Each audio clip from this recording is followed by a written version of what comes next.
conditions de quorum sont remplies. Donc je vais pouvoir ouvrir la séance. C'est pas grave. Vous savez tous qui je suis. Je vais demander à M. Martin de bien vouloir procéder à l'appel des conseillers.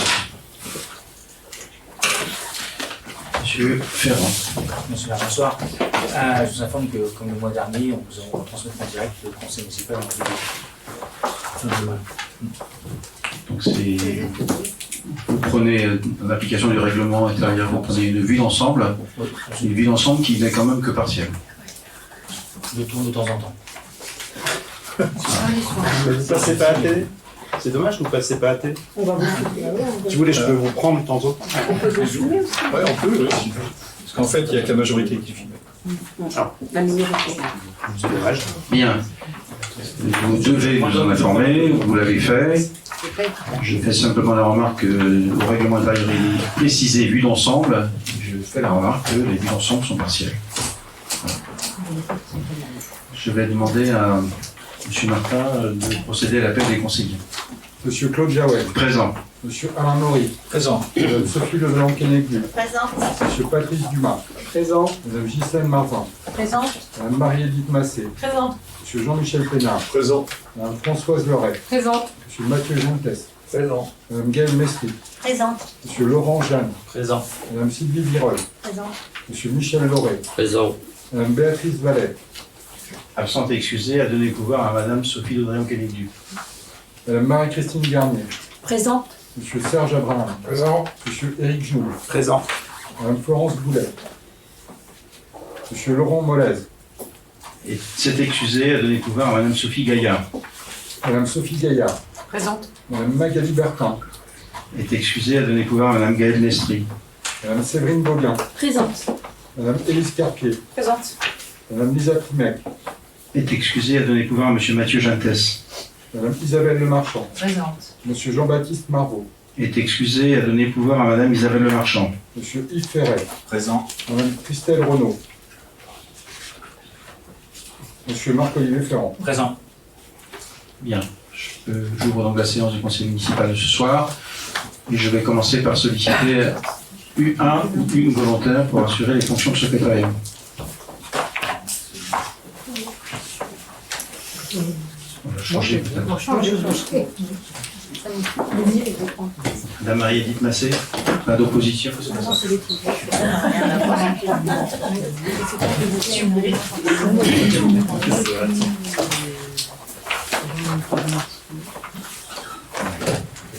Bien, l'ordre du jour commence par, s'il vous plaît, la validation du procès-verbal de la séance du 28 septembre.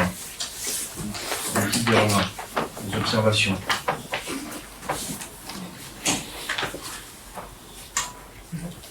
Bonsoir madame. Je vous en prie. On commence tout juste. Votre présence est notée. Merci. Pas de remarques sur le procès-verbal de la séance du 28 septembre. Je considère que nous le validons donc en l'état. Le premier point à l'ordre du jour porte sur la décision modificative numéro 1 du budget principal 2022 de la commune. Monsieur Patrice Dumas. Bien, donc une décision modificative pour tenir compte des hausses de prix qu'on a enregistrées sur l'énergie, tout le monde doit être au courant, et sur d'autres postes, et pour ajuster notre programmation de travaux sur certains bâtiments. Je vais en donner le détail. En matière de fonctionnement, on rajoute 86 000 € en charges à caractère général qui se décomposent de la façon suivante. 50 000 € sur le poste énergie-électricité. Bon, je pense que ça se passe de commentaires, et on s'attend à des fortes hausses. D'ailleurs, à ce sujet, on a une prévision du SDE qui nous indique qu'on aura l'an prochain, théoriquement, d'après leurs estimations à l'heure actuelle, 3 fois plus de dépenses d'électricité que cette année. C'est-à-dire que notre poste électricité du Consommation budget égale. général à consommation égale, oui. Si on ne fait pas les efforts nécessaires pour diminuer nos consommations, si on reprend les consommations de cette année, eh bien cette année on a à peu près 100 000 euros par an d'électricité, on en aura 300 000 l'année prochaine. Voilà. Il faudra en tenir compte pour le budget prochain. On revient à l'ADM. On revient à l'ADM, oui, c'était juste un aparté. En matière d'alimentation, une augmentation des crédits de 20 000 euros, toujours liée aux augmentations de prix des matières. Et on a rajouté 16 000 euros en entretien, réparation de bâtiments, concernant des travaux qui ont dû être faits sur les chéneaux de la salle de sport numéro 1 qui n'étaient plus étanches. Et donc les travaux étant urgents, on les a réalisés et il convient de régulariser l'opération. En matière de charges de personnel, on augmente le montant prévisionnel de 90 000 euros. 90 000 euros qui sont principalement liés à des hausses indiciaires, la hausse de l'indice des fonctionnaires et la mise en place d'une prime de précarité qu'on ne pouvait pas deviner au moment où a été fait le budget. Donc l'ensemble de ces sommes, ça représente à peu près 85 000 euros. Et puis des remplacements en nombre assez important, c'est plus important que ce qui a été prévu. Et donc ça, on en fera le bilan. Donc ça nous conduit à augmenter de 90 000 euros le montant des charges de personnel, sachant que dans ces 90 000 euros, il y a à peu près 30 000 euros qu'on s'assure en marge de... je pense que la vérité sera plutôt à 60 000, mais on met quand même 30 000 euros si jamais il y a des problèmes particuliers qui conduisent à augmenter les dépenses, mais je pense qu'ils ne serviront pas. Donc pour le fonctionnement, c'est tout. Peut-être y a-t-il des questions? Non, pas de questions. Bon, les points ont été vus en commission finance la semaine, il y a 15 jours. En matière d'investissement, diverses lignes de réactualisation. Donc, on a un poste de taxe d'aménagement qui est un poste qui c'est un reversement entre la communauté de communes et nous qui n'avait pas été appréhendé à sa juste valeur, donc on rajoute 1 000 euros là. En positif, on inscrit des recettes qui concernent les subventions liées aux travaux à venir d'extension de l'école. Et donc ça fait 285 000 euros de subventions qui nous ont été notifiées et qu'on peut donc inscrire au budget dès maintenant. On réajuste le montant de l'emprunt pour faire que les recettes soient égales aux dépenses. Et puis on a quelques travaux qui ont été un petit peu modifiés par rapport à ce qui était prévu initialement au budget. Donc on a des travaux de 32 000 euros qui concernent le réaménagement de bureaux dans la mairie pour pouvoir accueillir le personnel nouveau et leur donner des conditions de travail agréables. Voilà. On a 15 000 euros qu'on rajoute aux 50 000 euros qui avaient été prévus pour l'aménagement de la maison des maîtres pour recevoir le service enfance-jeunesse. On a 22 000 euros plus 12 000 euros de contrôle d'accès sur nos salles de sport. Alors on avait déjà inscrit un montant sur la salle de sport numéro 1 en partie, enfin sur les salles de sport. Les prix par rapport au devis qu'on avait lorsqu'on a établi les montants ont augmenté de façon très importante. Et en plus, une partie de la somme qui était dédiée au contrôle d'accès a été utilisée pour un surcoût de mise en place d'un époxy sous le sol qui a été remplacé de la salle. Donc on a tiré en partie sur ce poste-là. Et donc il nous est nécessaire, pour pouvoir réaliser les travaux, de rajouter donc 22 000 euros sur la salle numéro 2 qui comporte plus de portée d'accès à équiper et 12 500 euros sur la salle numéro 1. On rajoute 5 000 euros sur les travaux de peinture du sas de l'église.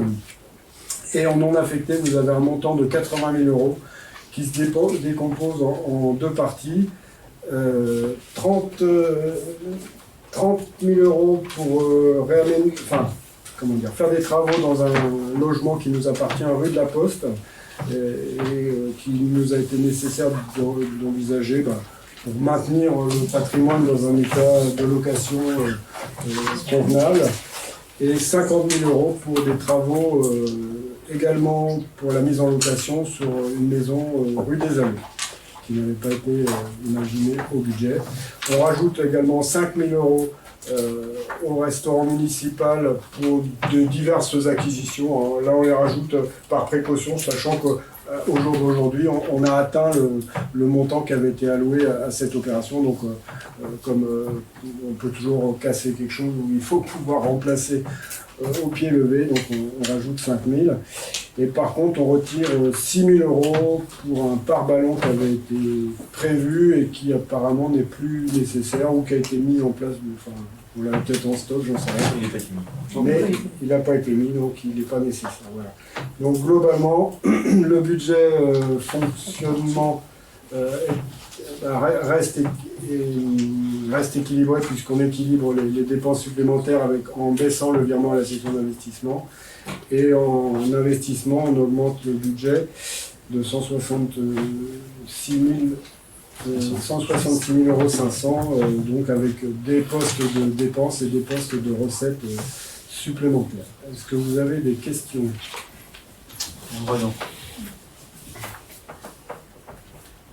Merci Monsieur Dumas pour ces explications. Moi, ma seule question, c'est en commission, il y avait un tableau, on va dire, qui était aussi plus détaillé, et justement avec les descriptions des dépenses, ce que vous avez repris oralement, mais c'était juste de savoir pourquoi nous n'avions pas le même tableau là au Conseil, la commission. C'est vrai qu'il était très détaillé et très clair. Oui, au conseil municipal, on vote la décision modificative. La commission est là pour expliquer les choses à tout le monde et donner les détails. Je les ai donnés oralement, ils seront dans le compte rendu.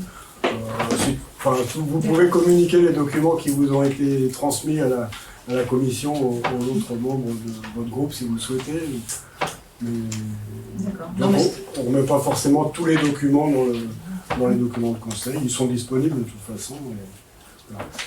Sachant qu'il peut y avoir des petites modifications entre des documents qu'on transmet en commission qui ne sont pas forcément c'est des documents de travail, et ce qu'on valide ici qui sont des choses définitives, enfin effectives.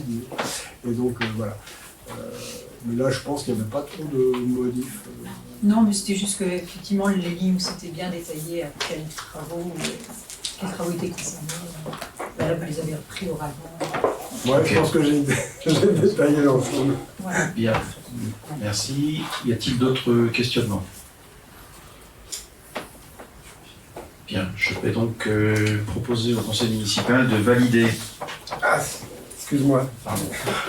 Un complément. Je reprends la parole pour dire que pour pouvoir rendre exécutoire la décision modificative qu'on prend, il va falloir qu'après qu'on ait inscrit les résultats des votes pour, contre, abstention, etc., on fasse signer à tout le monde ce document, de telle sorte qu'on puisse, dès que possible, lancer assurer la mise en exécution. Voilà, exactement. Très bien.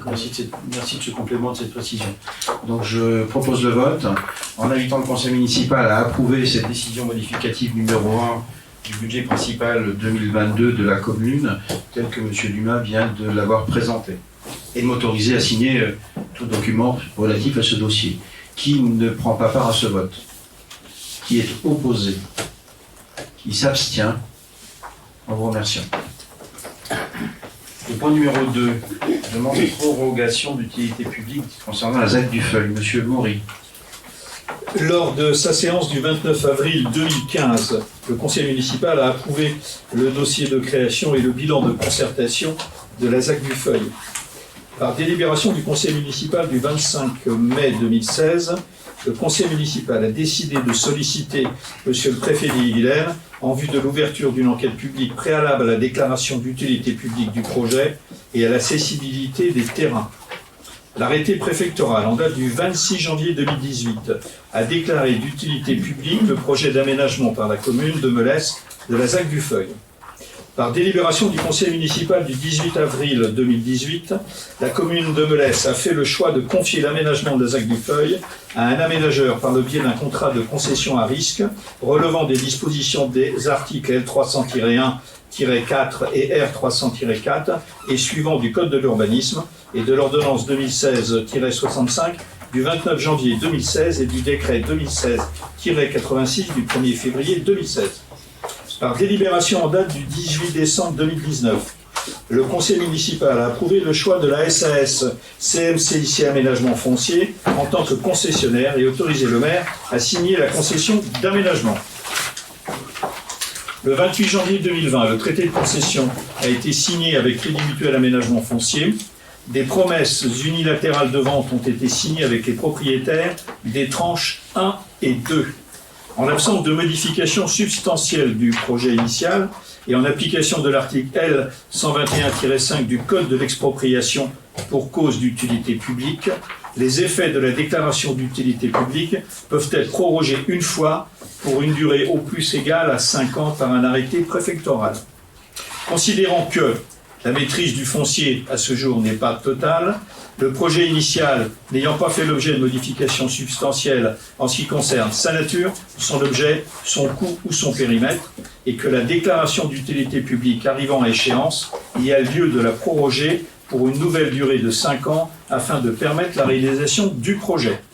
Dans ces conditions, il convient de solliciter auprès de Monsieur le Préfet d'Ille-et-Vilaine la prorogation de la déclaration d'utilité publique du 26 janvier 2018 pour une durée de 5 ans. La commission urbanisme consultée le 4 octobre 2022 sur cette question a émis un avis favorable. Merci. Manque de précision. Je soumets donc au vote du conseil municipal. En invitant le conseil municipal à m'autoriser à solliciter auprès de Monsieur le Préfet d'Ille-et-Vilaine cette prorogation de déclaration d'utilité publique, la ZAC du Feuil, pour une durée de 5 ans, et de m'autoriser à signer tout document relatif à ce dossier. Qui ne prend pas part à ce vote? Qui est opposé? Qui s'abstient? En vous remerciant.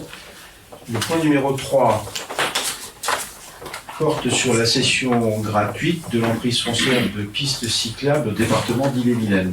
Madame Henry. Pour répondre aux attentes des usagers afin de proposer une nouvelle alternative de mobilité douce à l'automobile, le département d'Ille-et-Vilaine et Rennes Métropole ont étudié la création d'une piste cyclable bidirectionnelle sécurisée le long de la route du Meuble, RD 637, entre Rennes et la Mézières.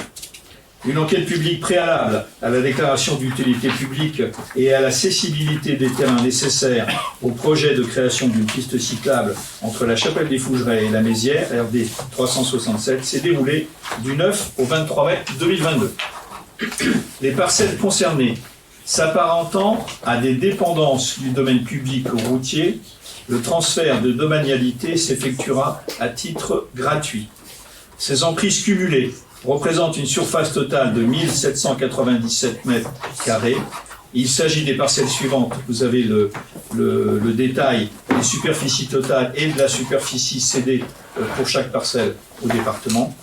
Les terrains acquis auront vocation à être incorporés dans le domaine public départemental et serviront à la réalisation du projet de piste cyclable. Les frais d'acte seront pris en charge par le conseil départemental d'Ille-et-Vilaine. La commission d'urbanisme consultée le 4 octobre 2022 a émis un avis favorable. Merci. Des demandes de précision. Je mets donc au vote de l'Assemblée. J'invite le conseil municipal à approuver la cession gratuite de partie des parcelles cadastrées AC 30, 31, 49, 50 et AD 43 aux conditions qui sont précisées à la note de synthèse et qu'Alain Maury vient de nous rappeler, à m'autoriser à signer la convention de prise de possession anticipée à la promesse de cession, l'acte d'administratif à intervenir et tout document se rapportant à cette délibération. Qui ne prend pas part à ce vote? Madame Mestri. Qui est opposé? Qui s'abstient? En vous remerciant. Le point 4 de l'ordre du jour. S'il vous plaît, monsieur le maire. Pardon. Juste à titre d'information, on en est où de la piste cyclable de Melesse en direction de Rennes? L'étude d'emprise foncière est à l'étude au sein du département. Cette liaison cyclable est inscrite au programme Mobilité 2025 du département. Et nous devrions avoir, je sais que Patrice Dumas a sollicité le vice-président des mobilités du département récemment pour avoir une première réunion d'échange, d'information. Voilà. Mais elle est bien inscrite au programme Mobilité 2025. Ok, merci. Le point 4 de l'ordre du jour. Si j'ai voté. T'as juste demandé. Non, je pense que t'as juste demandé qui prend pas part au vote. Et tu t'es arrêté là. Parce qu'il y a eu la question. Par sécurité, je recommence. Pour moi, c'était fait. Pour moi, ça ne semble pas d'avoir un. Bon, c'est voté, ok, merci. Excusez-moi, c'est. Non, c'était fait. Monsieur Ferré est intervenu après le vote. Oui, ok, très bien. Le point 4 de l'ordre du jour concerne le lotissement Le Haut-Bocage, dénomination de l'allée. Je laisse M. Maury présenter ce point. Dans le cadre de l'aménagement du lotissement Le Haut-Bocage, comportant 30 logements, dont 12 logements sociaux, il convient de procéder à la dénomination de la voie desservant ce nouveau lotissement. Il est proposé que l'allée desservant cette opération soit dénommée allée de la Ronde. Alors juste pour information, les membres de la commission urbanisme avaient bénéficié de cette explication. La Ronde, et je parle sous couvert de Sophie, la Ronde, c'est une espèce d'hirondelle. Voilà. Et donc sur le site du Haut-Bocage, il y a également un hôtel à hirondelle qui a été construit. Donc voilà, c'est dans la continuité. Il est proposé donc que cette allée soit dénommée allée de la Ronde.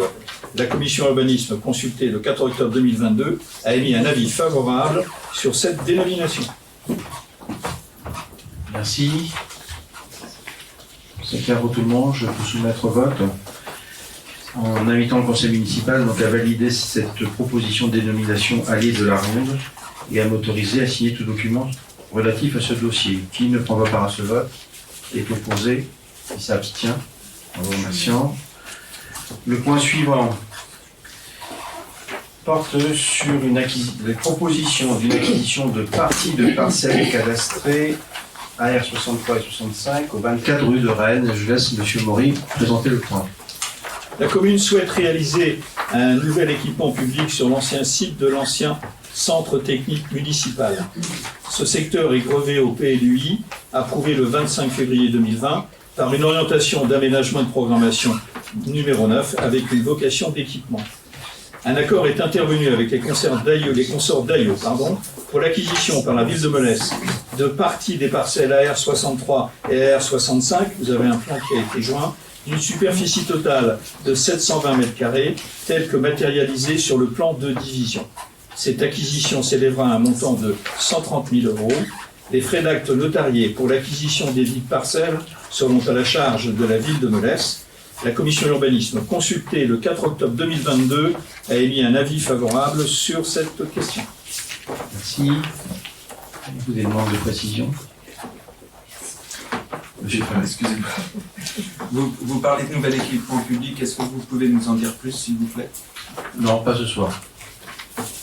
Aujourd'hui, c'est formulé ainsi parce que le site de l'ancien centre technique municipal est englobé dans une OAP, une orientation d'aménagement et de programmation, qui est fléchée vers de l'équipement public. C'est uniquement la reprise de l'intitulé de l'OAP qui est présenté dans ce texte de délibération ce soir. Et vous avez des réflexions sur l'aménagement? Vous savez, on réfléchit tous les jours. On va réfléchir aussi. Des demandes d'autres. Et oui, tu as raison Alain de le dire. Je pense que la réflexion, excuse-moi Claude, dans le cadre du contrat d'objectif Melesse 2035, il est évident que ces parcelles-là sont intégrées dans la réflexion globale avec la participation des citoyens melessiens. Merci de ce complément. Je peux proposer au vote en invitant le conseil municipal à approuver l'acquisition de cette partie de parcelle AR63, AR65 aux conditions qui viennent d'être rappelées et indiquées par M. Maury, et de m'autoriser à signer tout document relatif à ce dossier. Qui ne prend pas part à ce vote? Qui est opposé? Qui s'abstient? En vous remerciant.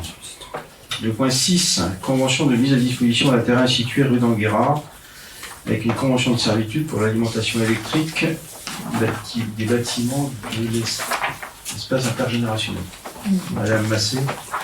Dans le cadre de la qualité de desserte et d'alimentation du réseau électrique de distribution, la société Enedis doit créer un réseau et poser un poste de transformation au niveau de la rue d'Anguera. Le poste occupera un terrain d'environ 25 mètres carrés rue d'Anguera, faisant partie de l'unité foncière cadastrée AP 362. Le dit terrain appartenant au domaine privé de la commune permettra la mise en place d'un poste de transformation de courant électrique et de tous les accessoires alimentant le réseau de distribution publique d'électricité. Ce poste de transformation fait partie de la concession et à ce titre sera entretenu et renouvelé par Enedis.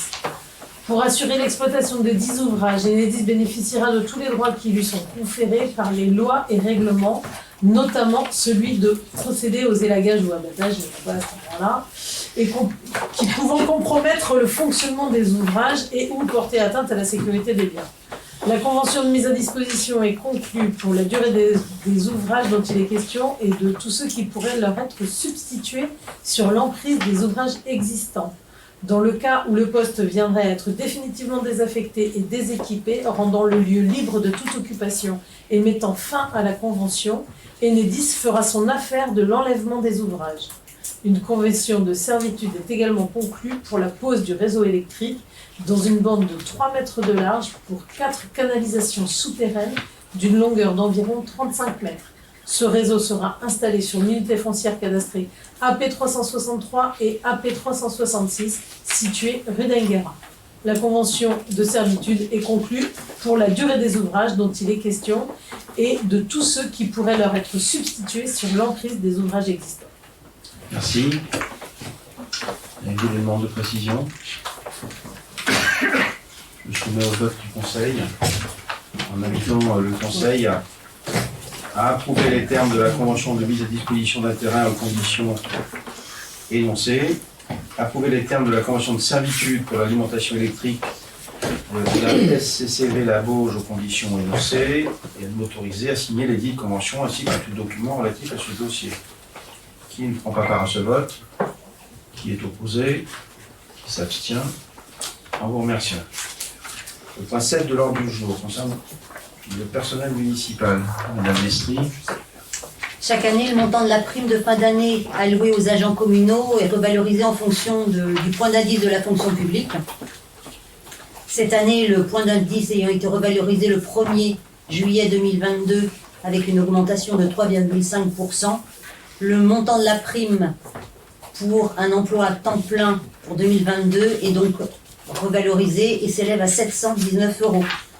Pour les agents à temps non complet ou à temps partiel, la prime est donc proratisée en fonction de la durée de service. Elle est également versée aux agents non titulaires et aux agents recrutés dans le cadre d'un contrat d'apprentissage. Merci. Demande de précision. Je soumets donc au vote du Conseil en invitant le Conseil à valider le montant de la prime 2022 à hauteur de 719 € et à m'autoriser à signer tout document relatif à ce dossier. Qui ne prend pas part à ce vote? Qui des oppositions? Des abstentions? Merci. Point 8. Charte d'usage informatique et téléphonique. Madame Mestri. Pour rappel, l'usage des technologies numériques suppose le respect de règles particulières, certaines étant fixées par la loi française. Par ailleurs, le caractère virtuel de l'information numérique ainsi que sa rapidité de circulation impose d'adopter un ensemble de bonnes pratiques afin de ne pas mettre en péril l'ensemble du système d'information de la collectivité. Il est d'usage de regrouper ces règles et bonnes pratiques, droits et devoirs au sein d'une charte informatique, laquelle doit être portée à la connaissance de tous les utilisateurs des moyens informatiques déployés par la collectivité. Nous avions proposé à la validation du comité technique du 17 décembre 2019, adopté en conseil municipal du 25 septembre 2019 une première version de cette charte dite d'usage d'informatique et téléphonique. L'évolution induite par la crise sanitaire a modifié les usages informatiques et a permis le déploiement d'une flotte téléphonique plus importante qui n'existait pas préalablement à la crise sanitaire. Cette nouvelle charte étend donc son champ aux usages téléphoniques. Cette nouvelle charte a également reçu un avis favorable dans la séance du comité technique du 20 septembre 2022. Merci. Une demande de précision. Je soumets donc au vote du conseil municipal en invitant le conseil municipal à adopter les modifications apportées à la charte d'utilisation des moyens informatiques internes à compter du 24 octobre 2022. Qui ne prend pas part à cette décision? Qui est opposé? Qui s'abstient? En vous remerciant. À suivre, des informations liées au marché public portent sur la signature des marchés de l'extension de l'école élémentaire. Les décisions relatives au DIA suivent, ainsi que d'autres décisions.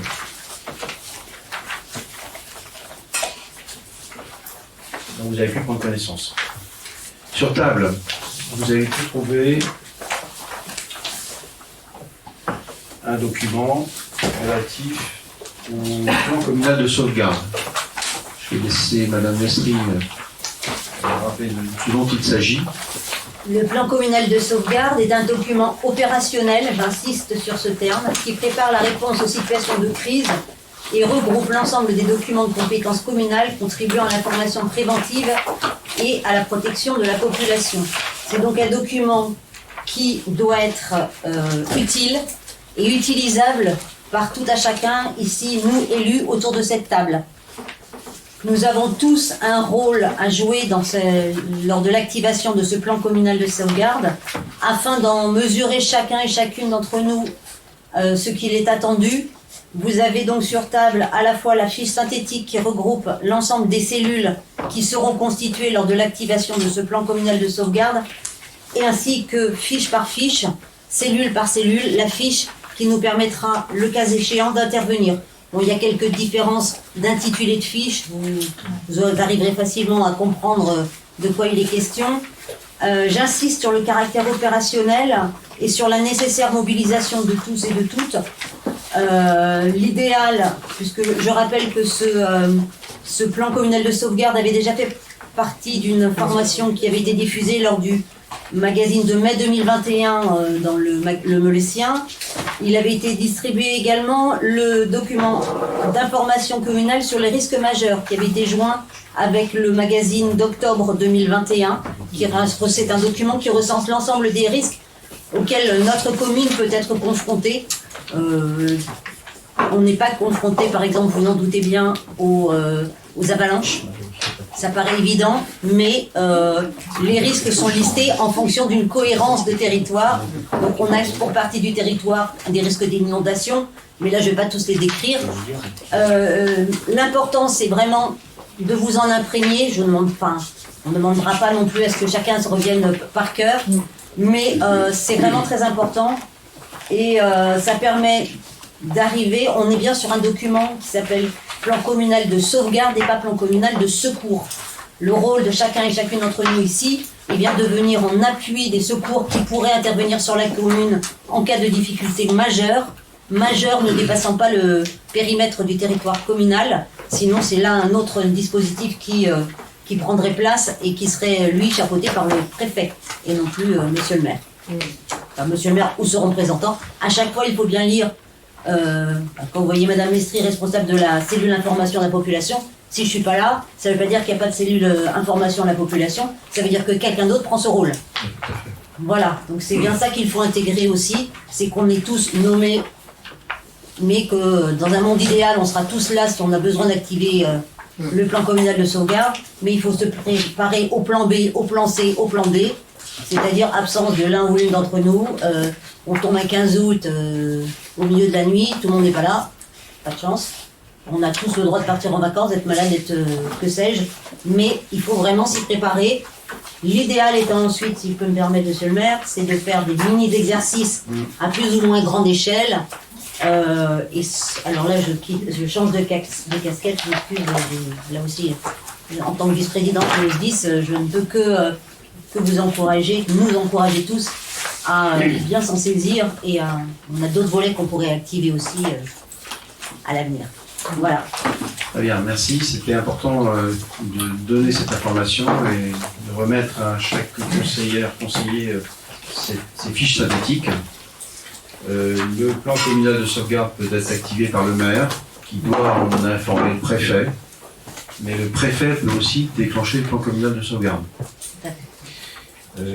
À titre d'exemple, en début d'été de cette année, dans le cadre de la première vague de canicule, le préfet, en ce qui concerne la commune de Melesse, mais les autres communes voisines aussi, avait mis le plan communal de sauvegarde en alerte. Donc en alerte, c'est pas déclenché, hein, c'est en alerte.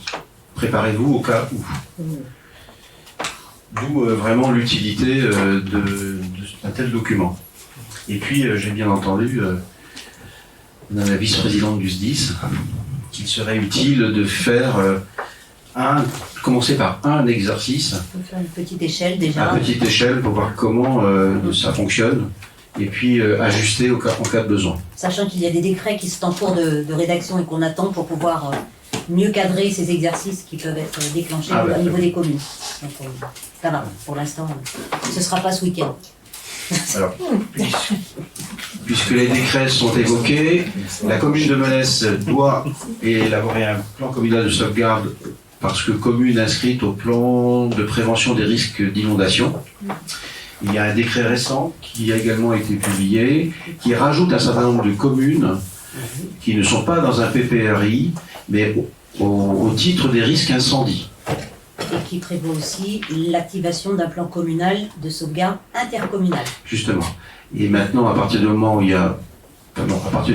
oui, c'est le décret qui rajoute qu'à partir du moment des communes ont le plan communal de sauvegarde, la communauté de communes doit établir son plan intercommunal de sauvegarde, qui porte essentiellement sur la mise en coordination des ressources des communes du territoire en cas de nécessité. Voilà pour le... Il y a M. Ferret. Monsieur Ferret. Donc, en cas de catastrophe, je dirais, on sera prévenu par téléphone directement. Oui. Parce que il peut se produire un événement dans un secteur de la commune et pas dans l'autre. Oui, tout à fait. C'est pour ça que dans le document intégral qui existe en mairie, il y a les contacts de chacun et chacune d'entre nous, qu'on sait où vous habitez, enfin, où nous habitons tous. On a les adresses physiques, les coordonnées téléphoniques pour pouvoir joindre. On a aussi quelques personnes ressources dans la commune que l'on sait pouvoir solliciter pour qui a un véhicule particulier, qui des capacités de stockage, voilà. C'est vraiment un document opérationnel, c'est comment on réagit si on doit évacuer au hasard notre quartier, chère voisine. Le quartier doit être vidé de tous ses habitants, qu'est-ce qu'on en fait des habitants? Où est-ce qu'on les met? Voilà. Ça chez moi, à côté. T'es dans le même quartier, tu seras évacué aussi. S'il vous plaît. Et dans ce cadre global, la commune a également signé il y a maintenant 2 ans. Au moment 2021 également. Une convention de coordination avec la protection civile qui peut venir en soutien de protection civile qui peut venir en soutien parce que le plan est activé. Oui. Voilà. Point d'information. Deuxième point d'information, Françoise Loret. Oui, concernant le Porsche Renaissance, la collectivité s'est attachée et le pourra encore à faire reconnaître son architecture remarquable, notamment en candidatant à des concours qui ouvrent à l'obtention de récompenses honorifiques.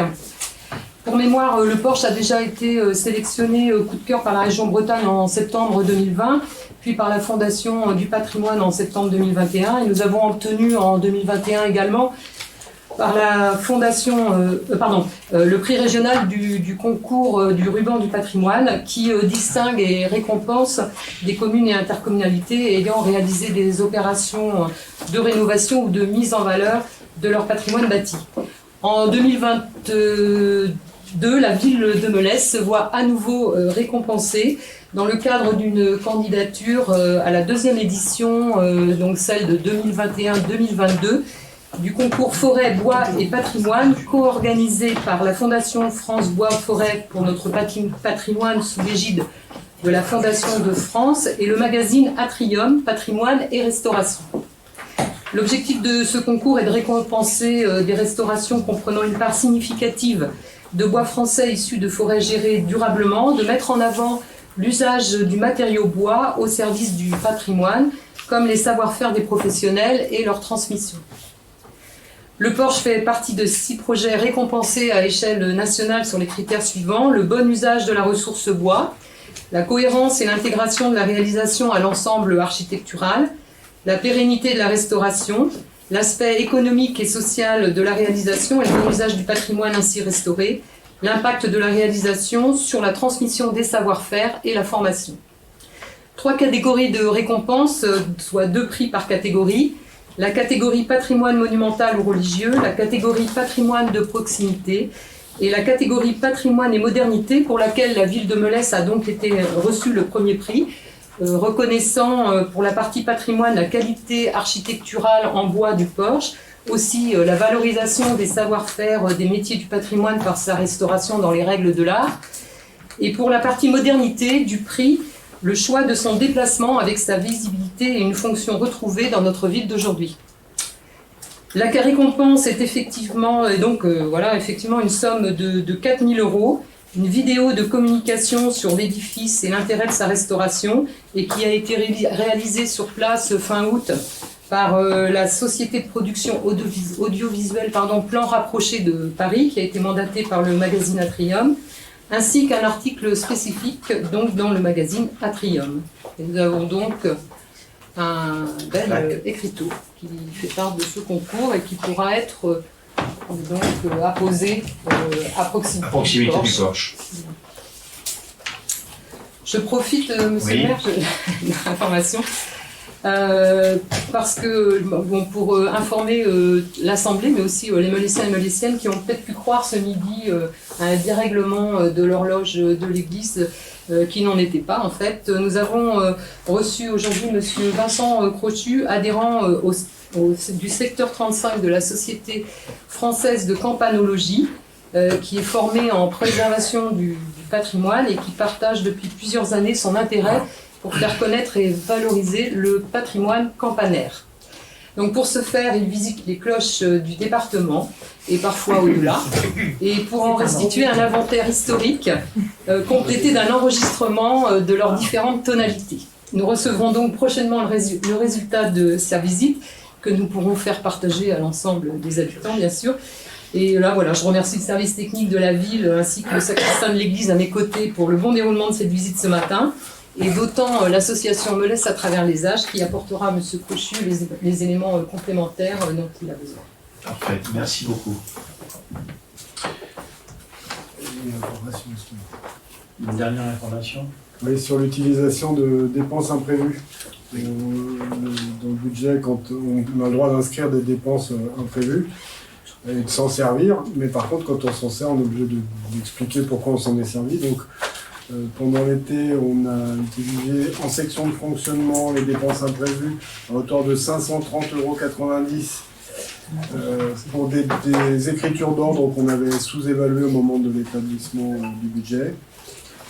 C'est des écritures, enfin c'est pas des écritures budgétaires, mais c'est des écritures d'ordre. Voilà. Et en section d'investissement, toujours sur la salle de sport numéro 1, pour réaliser le drainage périphérique et la mise en place de l'époxy, il a fallu donc utiliser les crédits qui étaient alloués pour le coup au contrôle d'accès, et ça ne suffisait pas, donc on a utilisé à hauteur de 3 182,40 € des crédits qui étaient inscrits en dépenses imprévues. Pour l'école maternelle aussi, on a fait appel à ces crédits puisqu'on avait des pare-soleil à mettre en place et on les avait prévu mettre en place en 2 fois, et en fait il s'est avéré que c'était beaucoup plus économique de les faire en une fois. Donc on a dépensé 1304,94 €. Et l'ensemble des pare-soleils sont en place. Voilà. C'est donc une obligation qui nous est faite de rapporter à quoi ont servi ces dépenses imprévues. Très bien. Monsieur Ferrand? Non. J'ai un dernier point à aborder, un dernier point d'information à aborder. Dans votre droit d'expression du dernier magazine municipal, vous avez utilisé un certain nombre de caractères et d'espaces qui est au-delà du quota qu'on s'était fixé. Vous le saviez. J'étais resté sur les derniers caractères, donc c'était comme ça, je ne sais plus exactement combien de caractères on avait utilisé. 2841 pour un total plafonné à 2100. Donc selon une règle... Avec espace ou hors espace? Caractère. Caractère. Donc selon une règle que vous avez proposée, que j'ai acceptée déjà, eh bien vous serez tenu de respecter la même règle, c'est-à-dire que à la prochaine publication d'un droit d'expression, eh bien, le nombre de caractères en surplus sera à décompter. Voilà, tout simplement. Donc 2100 moins 700. C'est ça. Donc on l'aura utilisé au moins une fois de chaque côté. C'est pas une raison pour poursuivre, hein. L'obligation étant de tenir. Bien, pas d'autres points d'information. Je vous remercie de votre participation. Je remercie également les personnes qui se sont passées ce soir. Je clôt la séance en vous souhaitant une bonne soirée.